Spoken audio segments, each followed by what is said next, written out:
nhưng ta vẫn luôn nhớ về nhau.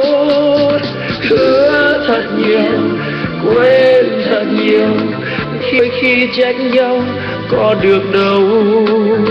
Đến một lần, xa một đời, nhưng ta vẫn luôn nhớ